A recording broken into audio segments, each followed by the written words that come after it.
We're talking about heroes, and the question the whole time, whether this is the first time we've heard us about heroes or you've been with us for weeks, is are you a hero for God?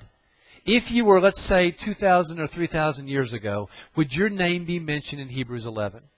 Would you be one of that group and that list that is mentioned as these people were faithful, these people were obedient, this person fought wars for me, this person sacrificed everything they had for me? Would that be your name? Or will you be one of the millions of forgotten? I want this group, even if it's just this room.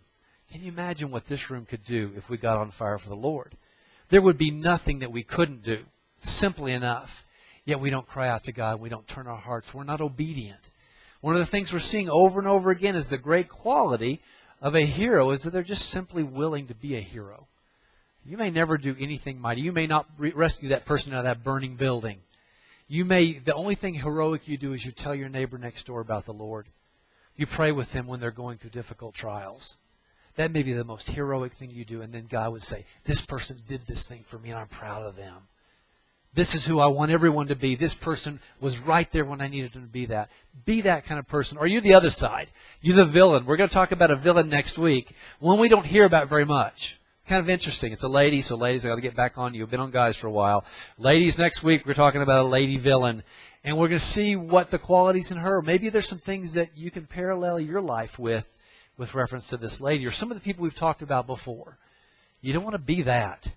A villain is a person that turns their back on the Lord and does what they choose to do. Pretty much all the way through God's work, when a person's doing things that are villainous, they're not looking for what the Lord wants for them. This is what I want, this is what I'm going to do, and I'm going to make this thing happen. Don't be that person. But most of us are right in the middle. One day we're a villain. One day we're a hero. Sometimes we never quite get to the hero. We get brave a little bit and then we back away.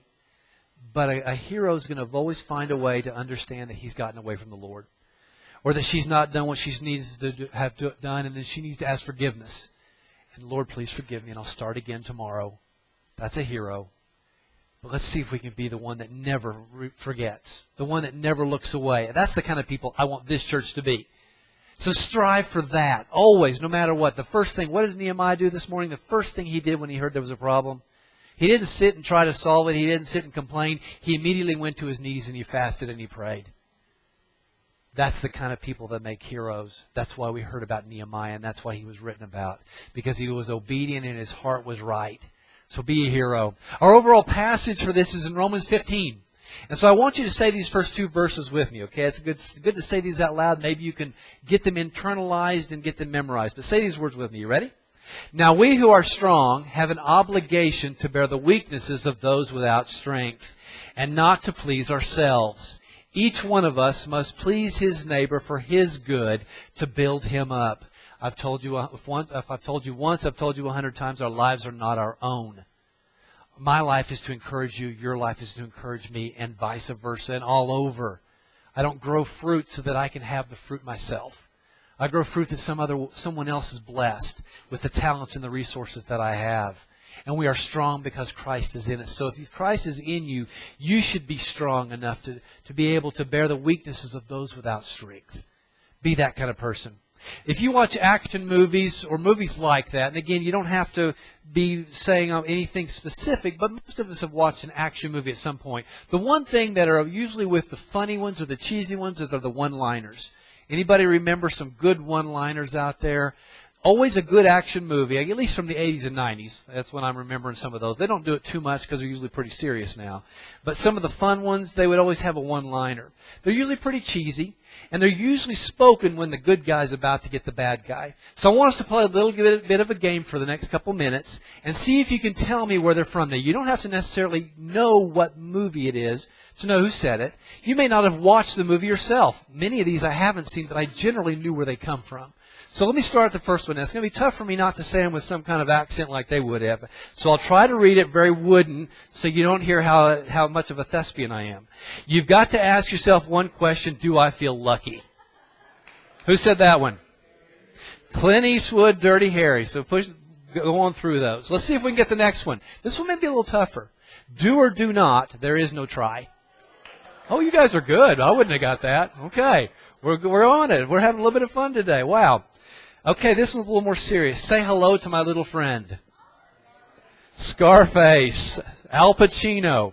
Now this one's coming back to my time. You want a war? I'll give you a war you won't believe. Oh my goodness, none of you knew that one.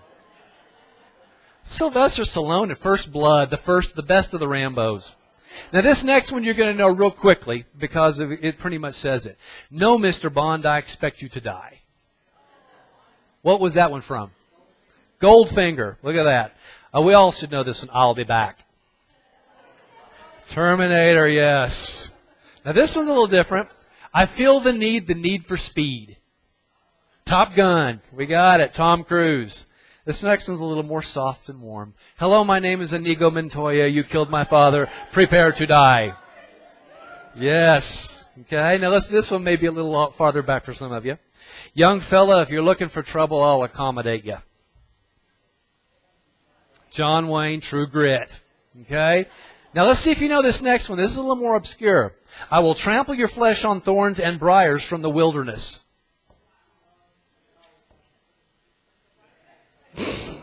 Let's see if we can figure out who said that one-liner. Let's move on. We're in the book of Judges, okay? We might hear that one coming back up in just a minute. We're in the book of Judges, so open up your Bible there. Written by Samuel, one of the prophets. And I'm giving you time right now to open your Bible. That's why I go through a little bit of the history of the book. I've done this for 2 years, and I don't know if you understand what I'm doing.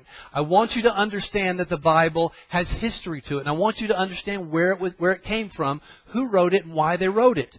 This book, the context is everything to reading God's Word. So as I go through and give you a little bit of synopsis of the book of Judges or Kings or Mark, I want you to understand what it means and how it adds a little bit of richness to it. Somewhere around 1050 BC, we're talking a 3,000-year-old book. But it's just as powerful today as the day it was written. And the whole thing is to carry the story of Israel from the death of Joshua to the time of Samuel and the beginning of the United Kingdom. Someone is chronicling, whether it's Samuel or some of his prophetic students, all the things that God is doing in these people's lives.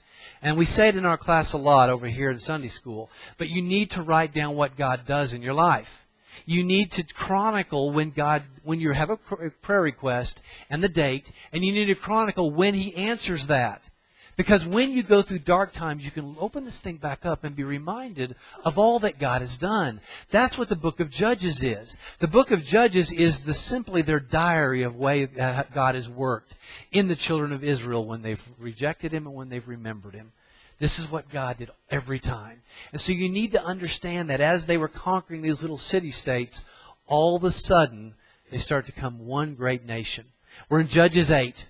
And I want you to look at verse 4 with me. So please stand as we honor God's Word this morning. We'll start off with just one verse. Gideon and the 300 men came to the Jordan and they crossed it. They were exhausted but still in pursuit. Let's just stop there and we'll continue with the story. Let's pray. Dear Lord, You are mighty and I thank You for this day. I thank You for Your story, Lord. I thank You for the people writing it down so that we can understand and learn from it today. Lord, let us be as diligent in chronicling Your history as they did. We say this in Your name. Amen. Please be seated.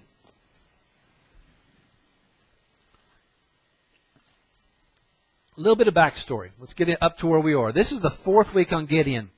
When you would have asked me 2 months ago if I would have spent any more than 1 week on Gideon, I would have said, yeah, we'll spend 1 week on Gideon. We'll talk about this guy, talk about this guy. But I've got 3 other sermons written, and God kept saying, no, you're not finished with Gideon. He has so much that He can tell us. I've learned so much just in God's patience through Gideon that I've not seen before because of understanding what he could have been from the beginning where he's growing in to be.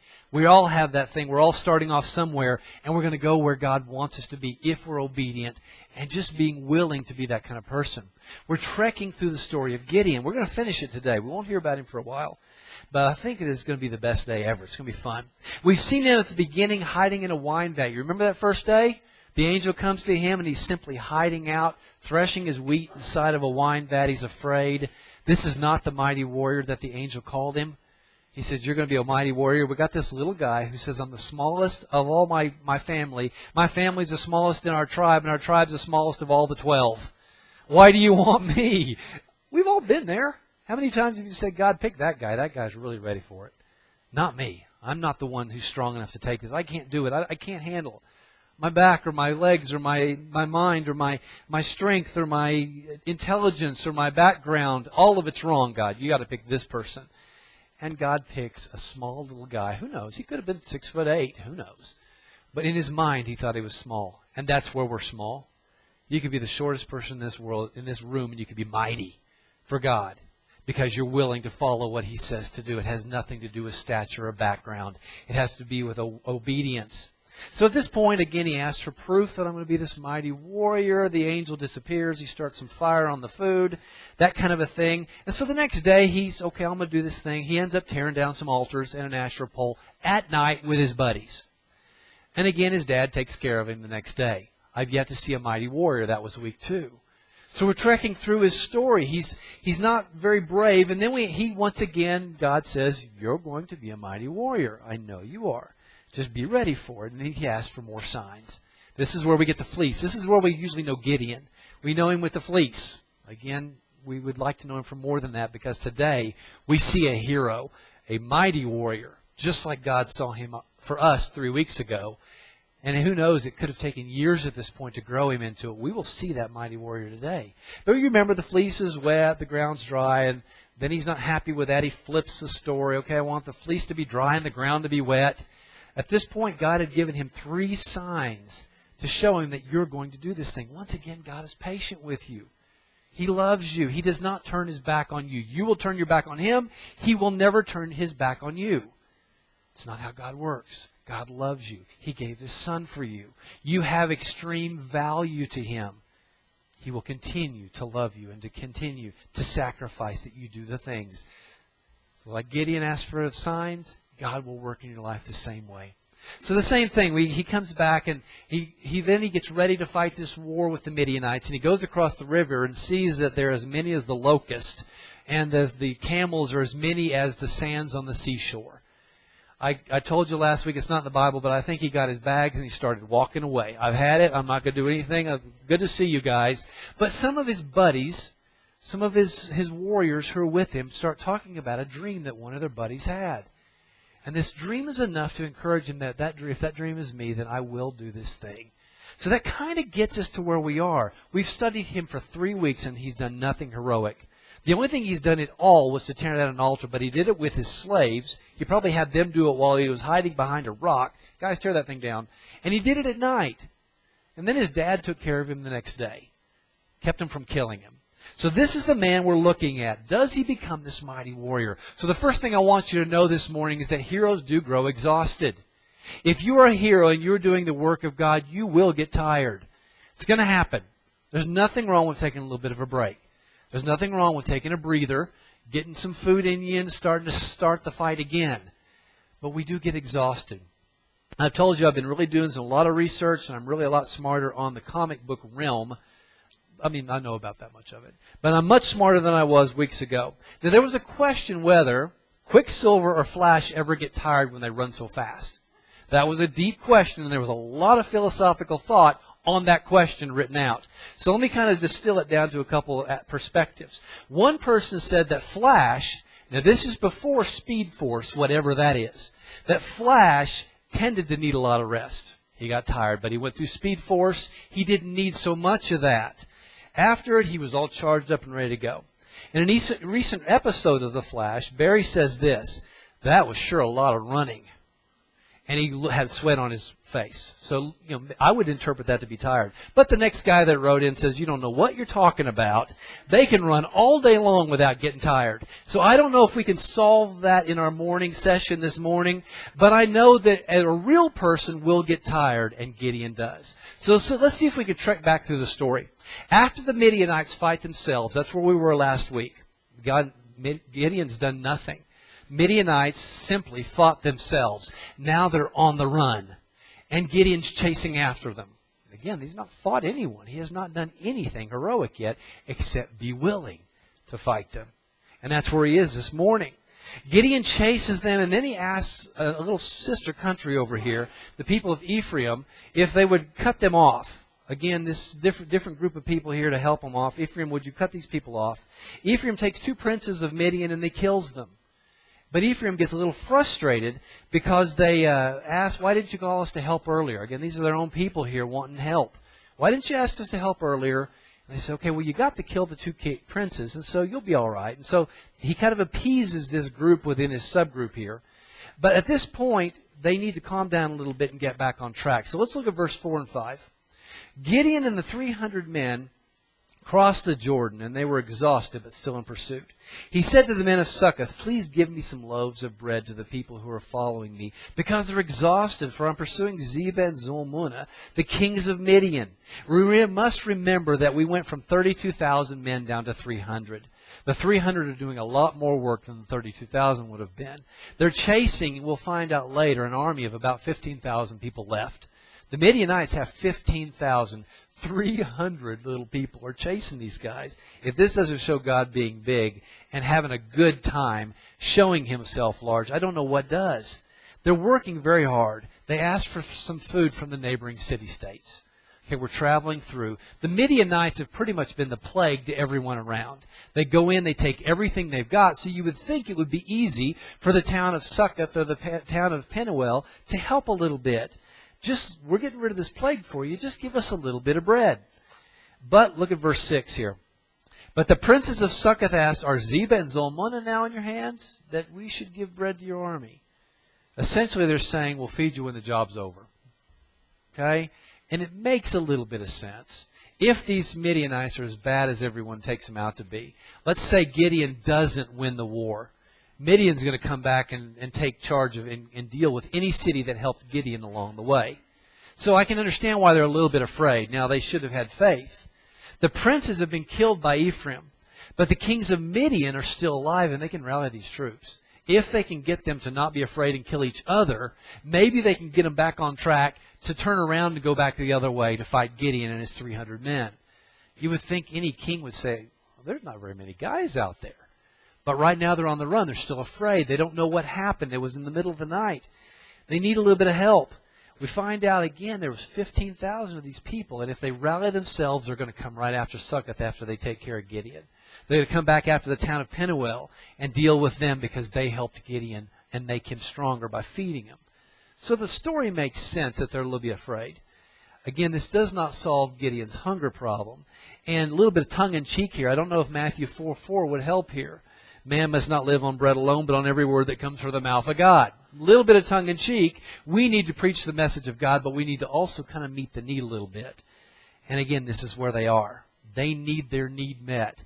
These people are hungry. 300 men running after 15,000. That's a lot of work. They can't just circle them because there's just not enough of them. So they've got to hunt them down and chase after them. We need to meet people's needs. Again, when you're preaching with someone or dealing with someone, try to find a way to meet their needs. That's what Christ did every time. He met their need, then he told them this story. At this point, Gideon just needs some food. Again, has it ever happened to you that you're doing your best and the people around you aren't supporting you? Has that ever happened? I'll tell you it's happened in ministry. Cal, you've probably been there. Church turned its back on you. We've all been there. You're doing your best. You're working like an animal, and the church just doesn't get it because they're not necessarily focused the same way you are on the issue. That could be that you haven't explained the problem well enough. But I've been in plenty of churches, and not this one. This is a blessed people, and I'm excited to be here. But plenty of churches that it was routine and normal as usual to do work a certain way. And when God said go this way, well, then we've not done it that way, so we'll go this way. I've seen God leave churches before because we simply wanted comfort over what it would take to share his message. Again, you're doing your best. Gideon's doing his best here, and no one's supporting him. He's left his own people, so it's not like they can be following and bringing him food. He's having to take food wherever he can find it for his men. A great military leader knows you've got to make sure you take care of your men. We've got plenty of military people in here. You understand what that is. But you can bring it down to the local work that you're working in, even at your job. You're doing your best so no one around you is supporting you. We know what he's feeling like. And when we know that makes you frustrated, it makes you feel alone. What does it do here to Gideon? You're working hard. You're not getting appreciated for your work. This is Gideon right here. But I think Gideon gets a little frustrated. Let's see if we can continue. Heroes grow exhausted. Heroes become annoyed. Now, for those of you that like filling in the blanks on this bulletin thing in the morning, you like to fill it in before I'm getting there, I've upped my game, and the thesaurus is coming out on these words. I could have said that heroes become mad. they become angry. No, I'm getting words that you're not going to necessarily fill in there. So you're going to have to think a little harder on that sheet from now on out, because I know some of you are doing too well out there. So that's my game I'm playing with you this morning. But needless to say, Gideon does not take this rejection from Succoth very well. Let's go to verses 7 through 9. Gideon replied, very well, when the Lord has handed Zebah and Zalmunna over to me. Here we go. Here's our one-liner. I will trample your flesh on thorns and briars from the wilderness. He went from there to Penuel and asked the same thing from them. The men of Penuel asked just as the men of Succoth had answered. He has also told the men of Penuel, when I return in peace, I will tear down this tower. That would have been another good one-liner that we could have put at the beginning to see if you would have known where it came from. Again, we love these kind of things. He is now growing to be the man he was supposed to be from the beginning. He's not putting up with it. Now, he may almost be that 1980s or 90s action movie now, because he's saying these one-liners. He's about to do amazing and ridiculous things that no one can believe. And so we see this. This is a man that's growing into who he was supposed to be. Gideon is a bit annoyed at this time. He's going to make Succoth and Penuel pay. And I don't know if he deals with Midian just so he can get back to these guys.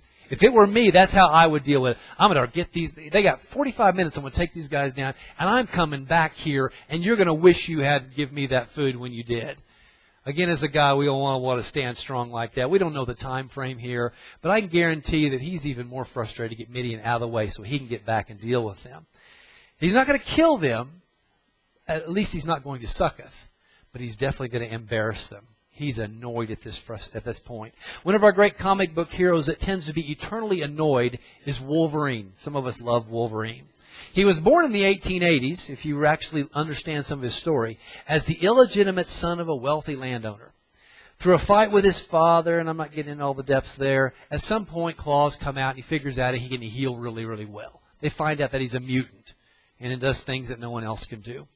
Later on, Wolverine is abducted by that Weapon X program, and he's given that adamantium, that's the steel on his bones, and therefore he gets these metal claws that tend to come out. You can understand why he's a little annoyed, because he's carrying around like a ton of steel all day long. That's got to be really frustrating and tiring. And then every time you get a little frustrated at Walmart or Burger King when they get your order wrong, the claws come out and you got to be healed up again. You can understand how he's a little frustrated. But Gideon right now is very frustrated. He's becoming that warring hero we've expected for weeks.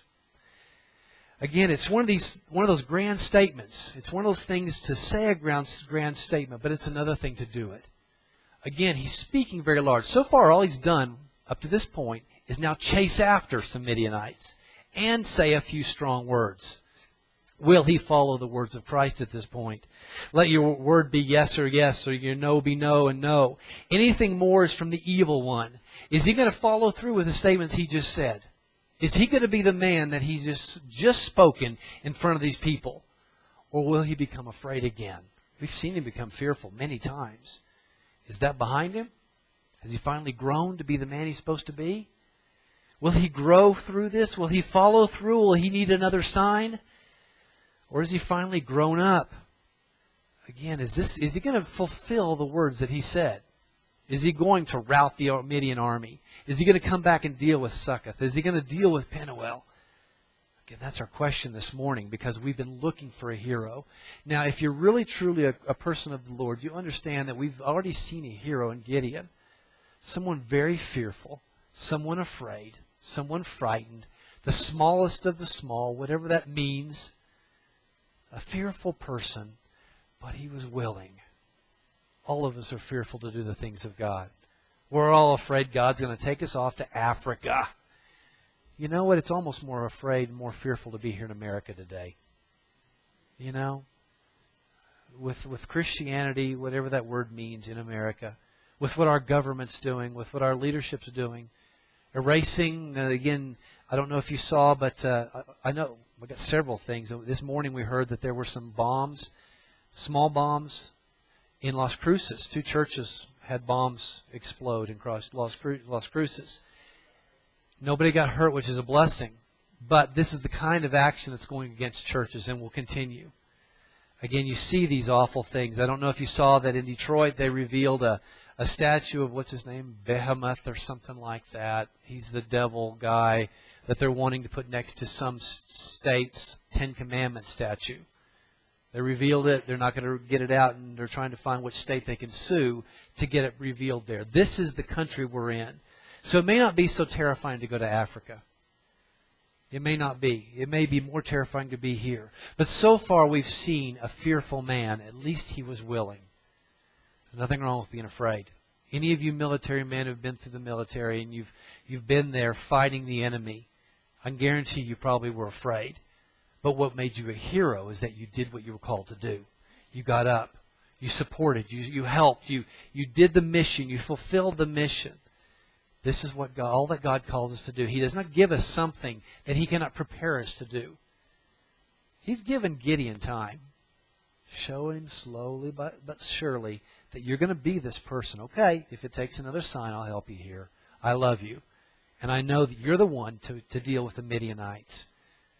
So I'm looking forward to the action movie here. But I think if we as a Christian people have been looking, we've seen the true hero already. Where most of us will never stand, he at least stood. Okay, I'll take the steps, God. If you're willing, if you're going to say it, I'll do it. Most of us never even get off our seats to stand and be willing to be the men or the women that God's called us to be. So heroes grow exhausted. Heroes become annoyed. Finally, heroes keep their word. Gideon pursues Zebah and Zolma, the kings of Midian. Let's go to verse 12 here. Chapter 12. Verse 12. Zebah and Zolma fled, and he pursued them, and he captured the 2 kings of Midian and routed the entire army. In one verse, he took care of it. I just think he was frustrated with Succoth. Okay, I've just had it with these guys. I want to get back and deal with them, and all these people are as an irritation for me now. I don't care about Midian anymore. I'm going to deal with these two people. Because he spends more time explaining the story of how he deals with them than he does by dealing with the Midianites at all. We've been working up to this, and in one verse, okay, I took care of them, got the 2 kings with me. And he heads back. It's no good. This is no good time to be in Succoth. Gideon takes the prisoners back to Succoth, and he rubs it in their faces, essentially. You wouldn't give me bread without these men, and I now have the men. At this point, I can imagine that Succoth is much more afraid of Gideon than they ever were of Midian. I can guarantee it. You know, we've got a little bit of wordplay there. But you can see that these people are very, very fearful. They should have been afraid of Gideon. Listen to verse 16 and 17. This is a great story. Read it to your kids at some point. So he took the elders of the city, and he took some thorns and briars from the wilderness, and he disciplined the men of Succoth with them. He gets the old guys out who went against him, and he's whipping them with thorns and briars. If you've ever had children, children sometimes you take their little pants down and whap their little bottom. He may have done that. Just back. Get those clothes off. I'm not whipping you through that robe there. This is what he did. He took thorns and briars and whipped the men of Succoth. Let's go on to verse 17 here. He also tore down the tower of Penuel, and he killed the men of the city. This is not a guy who's playing anymore. This is a tough guy. Maybe a little bit too tough. He's beating the elders and the leaders with thorns. He doesn't even talk really about Midian. Again, we've got one more verse with reference to Midian, and we'll deal with that in a second. But the whole story here now is, I already took down Midian. I don't care about them anymore. This is how I'm disciplining people who do not follow God's people. They did not take care of God's people at this point. They had the opportunity. They had the opportunity to be part of the glory of that win. They could be part of that win by providing food and shelter for the fighters, but they didn't. They left them out on their own where they had to fight real quick because they were hungry, so they'd come back and get their bread. It's an embarrassment at this point. He could have killed these men very easily. These 300 men, we don't see any of them being lost necessarily. They may have been, but the Bible doesn't explain it.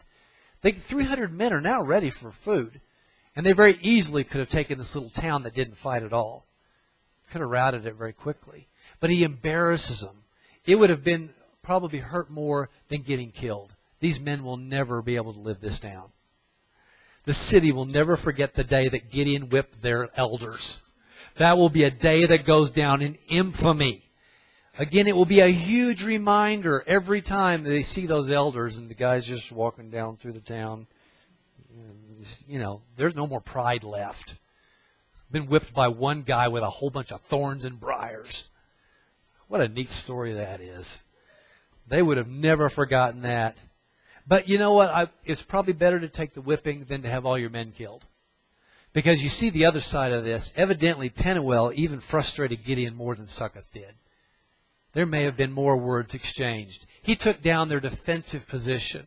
Their tower was there so that they could defend themselves. He ripped that down so they can't defend themselves. At best, they're going to have to wait and hope that Gideon will protect them until they can maybe build something else. And then he killed all the men. So all we have left is the women and the children. That's it. They're now totally responsible and reliable on Gideon to take care of them. Again, he's making a statement here. He's being very clear. You could have taken care of me. You could have been part of the victory here. Instead, now you're subject to us. I don't know if it went that way. I don't see God leaving necessarily that city open like that without giving Gideon the opportunity to provide for it, to take care of it, and start it up right again. I don't know. That's me speaking. That's not necessarily in the Bible. Their tower was their protection. They have none. There are no men to protect the city. So, Gideon will have all the bread he can want from here on out. You can guarantee they're making good bread with jelly on it. They've got butter. Again, they're cooking meat too, whatever he wants. So let's get back to our story. Gideon asked the imprisoned kings. He's got these two kings with him. He asked them, what were some of the people like that you killed at Tabor? Again, this is getting personal. He's testing them. And they say that the men they killed resembled kings. Let's look at verse 19. Let's finish our story here. So he said, they were my brothers, the son of my mother. As the Lord lives, if you had let them live, I would not kill you. That's a strong man. We are now in movie mode, full blow, 1990, 80s movie mode. He is speaking strong. He's making this happen. This is going to be dealt with right now. It's going to be dealt with at my hand. I will take care of you. Does this sound like the guy who was threshing wheat in the wine vat just a few weeks ago? I would have never told you this is the same guy. But God's worked with him. And He's groomed him. And He's given him time. He's given him time to grow up a little bit. He's not that boy that his dad took care of anymore. He's the mighty warrior that's protecting God's people. Gideon's now full strength. He is that mighty warrior. When God said it initially through the angel at the beginning, you're a mighty warrior, he is now that person. He is the one standing tall. You need to be mighty warriors in here. Stand strong. Maybe not do the one-liners. Stay away from the one-liners. But stand strong and be the people that God's called you to be. Because he says, I'm going to kill you, he asked his firstborn son at this point to do it. Okay? There they are. Here's a sword. Kill him. Take care of it. You can see him walking off. It's going to be done one way or another. I think this is a rite of passage for a son. Maybe he doesn't want his son to go through some of the insecurities that he did. Maybe he's trying to allow him to grow up. Maybe he's grooming him to be a great leader in the future. Not maybe for the Israelite people, but just for what God would have for him. Maybe he's learned from him his mistake.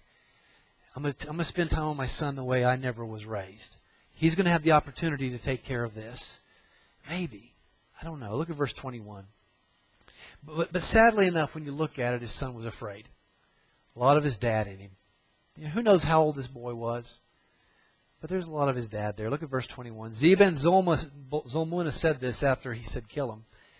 Get up and kill us yourself, for a man is judged by his strength. So Gideon got up and killed Zebah and Zalmunna and took the crests and ornaments that were on the necks of their camels. Just quickly enough. Okay, son. Whack, whack. Go over there and get me those. The symbols of power. Those are now mine. I've earned them. I'm taking them. I'm the man. I'm the one that dealt with this. No one else did. Again, we see all these subtle stories within the story. It's all conjecture at this point. But we see how he has grown. He has become a man. He's trying to raise up his men around him, and he's not taking any more guff. The guy who wrestled with God over and over again, I'm not strong enough, I'm not strong enough. He has these two kings. All it is, within a word or two, he kills them. There's no story.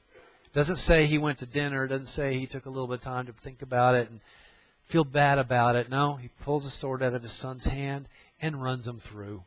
And it's done. He is now in charge. He is now the one who's been that person that God's called him to be. Again, amazing, amazing story. He takes care of them quickly. He removes their symbols.